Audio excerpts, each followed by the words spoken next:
how I ended up over there was one of those like stupid Hollywood stories. I was talking to my roommate who was a friend of mine from college, and I said, I'd really love to like switch over to narrative. I'd love to work on a show like Parks and Rec or maybe even Brooklyn Nine-Nine, which has been on for one season at this point. Mhm. And he was like, "Oh, I think my coworker's roommate is the production coordinator at Brooklyn Nine-Nine." And I said, "Oh, okay." And he said, "Want me to pass your resume over?" And I said, "I guess it couldn't hurt."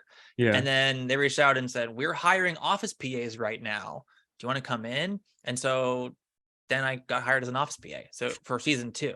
So Okay. that was really like, again, like right, lucky people know each other in right place, Mhm. right time. But yeah, I think I made it clear even in my interview that I eventually, I'm a person who is I consider myself to be a writer and I would like to that's my goal, but I want to like learn all about how a show works. I want to learn how all the departments and I'm glad I did too. I think it was actually really fun to interact with every department on the show. Mhm. And then season 2 going into season 3, there was some movement and some people had left. And so everyone kind of got bumped up. And so I got bumped up to being a writer's PA. Then I was a writer's assistant for season 4. And then there, I'm in the room where it happens and taking Mhm. notes and getting involved in all of that. And so that was really, really exciting. And so I Mhm. was a writer's assistant for 3 seasons. Okay.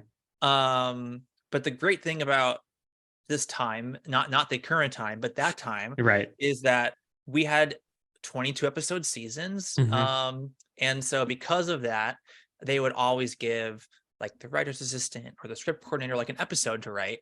And Mhm. so my second season as a writer's assistant, I got to write an episode of the show, Mhm. and that was really great. And they were really also they could have easily been like, "We'll put your name on this episode and call it a day," but it was really like they wanted me to have the experience of writing the episode. So I like Mhm. was in the room when we were breaking it and I went off and wrote the outline and helped got some notes and redid the draft on the outline, then Mhm. went off to be on script for 5 days and came back and was involved in the rewrite process and was able to be on set for it. So it was really like the full experience.